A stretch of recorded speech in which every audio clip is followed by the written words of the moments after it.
ये बात है 5 दिसंबर 1945 की, जब यूएस नेवी के 5 torpedo bomber planes naval air station of Florida से टेक ऑफ करते हैं। सब कुछ अच्छा चल रहा होता है, मौसम भी साफ है और ये एक परफेक्ट दिन की शुरुआत होती है। लेकिन पायलट्स को क्या पता था कि उनके साथ क्या होने वाला है। अकॉर्डिंग टू विकिपीडिया, इस फ्लाइट में रूटीन ट्रेनिंग एक्सरसाइज की जा रही थी, जिसमें 5 एक्सपीरियंस्ड कॉम्बैट पायलट्स मौजूद थे और सभी प्लेन्स को ट्रायंगुलर रूट दिया गया था, जो फ्लोरिडा से फ्लाई करने के बाद प्रैक्टिस करके वापस एयर स्टेशन आ सकें। इस पूरे मिशन को लेफ्टिनेंट चार्ल्स टेलर लीड कर रहे थे, जो खुद बहुत ही एक्सपीरियंस्ड पायलट और लीडर हैं। सब कुछ अच्छा चल रहा होता है और मौसम भी बिल्कुल साफ है। लेकिन टेक ऑफ करने के कुछ टाइम बाद चार्ल्स नोट करते हैं कि इनके कंपास में अचानक से प्रॉब्लम आ गई है। इनके सारे कंपास और बाकी इक्विपमेंट्स काम करना बंद कर देते हैं। ये अपना बैकअप कंपास निकालते हैं, मगर ये कंपास भी फेल हो जाता है। चार्ल्स इक्विपमेंट बार बार चेक रीचेक करते हैं, लेकिन वो नाकाम रहते हैं। वो दूसरे पायलट से पूछते हैं, मगर उनके भी कंपास और बाकी इक्विपमेंट्स काम नहीं कर रहे होते हैं और मेल फंक्शनिंग करने लगते हैं। चार्ल्स एयर स्टेशन रिपोर्ट करते हैं कि उनके इक्विपमेंट्स खराब हो चुके हैं और उन्हें डायरेक्शन का भी पता नहीं होता। मगर ये बात यहाँ खत्म नहीं होती। चार्ल्स रेडियो पर बताते हैं कि वो फ्लोरिडा की आइलैंड्स के ऊपर फ्लाई कर रहे हैं और उन्हें आगे की डायरेक्शन का बिल्कुल अंदाजा नहीं होता। इसी दौरान फौरन रेडियो टावर से जवाब आता है कि उन्हें फौरी तौर पर नॉर्थ पर मुड़ जाना चाहिए, लेकिन जदीद रेडार और ट्रांसमीटर ना होने की वजह से टावर को भी पता नहीं होता कि चार्ल्स की असल लोकेशन कहाँ है। मौसम खराब होता जाता है और रात हो जाती है। शाम के करीब 7 बजे टेलर की तरफ से रेडियो पर लास्ट मैसेज आता है और फिर ये 5 प्लेन्स हमेशा के लिए गायब हो जाते हैं। इस वाक़े के बाद आज तक हम नहीं जानते कि इनके साथ आखिर क्या हुआ था और इन सब प्लेन्स की गायब होने की वजह क्या थी।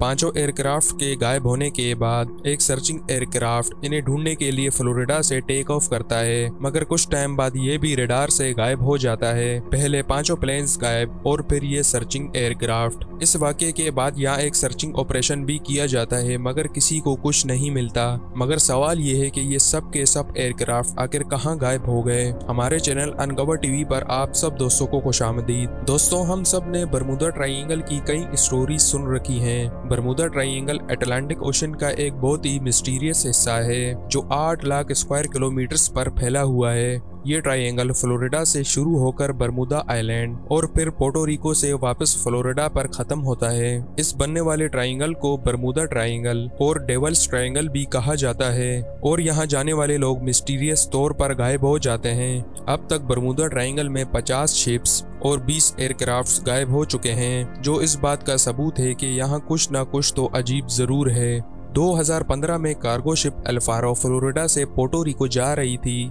जो 1 अक्टूबर 2015 को अचानक रडार से गायब हो गई। अल्फारो को ढूंढने के लिए एक सर्च ऑपरेशन भी किया गया और फिर 1 महीने की सर्चिंग के बाद अल्फारो सतह समंदर से 15,000 फुट नीचे समंदर के निचले हिस्से में पाई गई।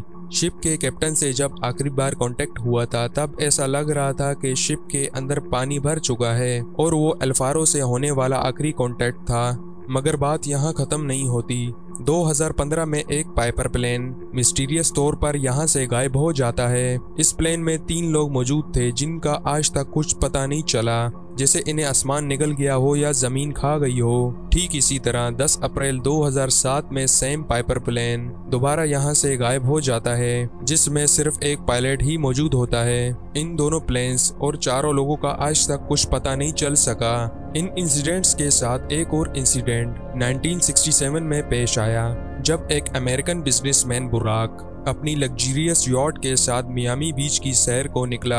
ये दिन क्रिसमस का था और बुराक अपने फादर के साथ क्रिसमस लाइट को एंजॉय कर रहा था, लेकिन थोड़ी ही देर बाद बीच गार्ड्स को बुराक की कॉल आई और उसने बताया कि उसकी यॉट किसी सख्त जगह से टकरा गई है। 20 मिनट गुजरने के बाद जब गार्ड्स वहां पहुंचे तो वहां ना तो उनको यॉट मिली और ना ही बुराक और उनके फादर का कोई नामो निशान था। मगर सवाल यह है कि बरमूदा ट्रायंगल की आखिर मिस्ट्री क्या है। कुछ लोगों का कहना है कि इन सब के पीछे एलियंस का हाथ है, और कुछ लोग कहते हैं कि यहाँ एक सी मॉन्स्टर है जो इन सब को निगल गया है, और कुछ का कहना है कि यहाँ का समंदर ही ऐसा है जो सबको निगल जाता है। मगर नाजरीन, ये बात साइंटिस्ट को कहाँ हजम होनी थी। साइंटिस्ट ने इस मिस्ट्री को सॉल्व करने के लिए बहुत सी एक्सप्लेनेशंस दी हैं, जिनसे लगता है कि अब ये मिस्ट्री सॉल्व हो चुकी है। साइंटिस्ट की एक्सप्लेनेशन में से एक मीथेन हाइड्रेट्स या नेचुरल गैस हाइड्रेट्स हैं। समंदर में बहुत सी जगह पर ये हाइड्रेट्स बन जाते हैं जिनसे मीथेन गैस निकल रही होती है। ऑस्ट्रेलिया में कुछ साइंटिस्ट ने इस पर एक्सपेरिमेंट भी कंडक्ट किए हैं। उन्होंने बताया कि जब पानी में मीथेन गैस के बबल्स होते हैं तो पानी की डेंसिटी कम हो जाती है, और इसके साथ पानी की बॉयंसी भी स्टेबल नहीं रहती। बॉयंसी एक फोर्स होती है जो किसी भी चीज को पानी पर स्टेबल करती है। अगर ये बॉयंसी नेगेटिव हो जाए तो कोई भी चीज पानी में आसानी से डूब सकती है। इसकी मिसाल आप यूं समझ लें कि कॉइन पानी में डूब जाता है और टनों वजनी जहाज पानी पर सही सलामत तैरता रहता है। मीथेन गैस की इरप्शन की वजह से बॉयंसी स्टेबल नहीं रहती, और ये इरप्शन किसी भी शिप के नीचे हो जाए तो वो आसानी से डूब जाएगा।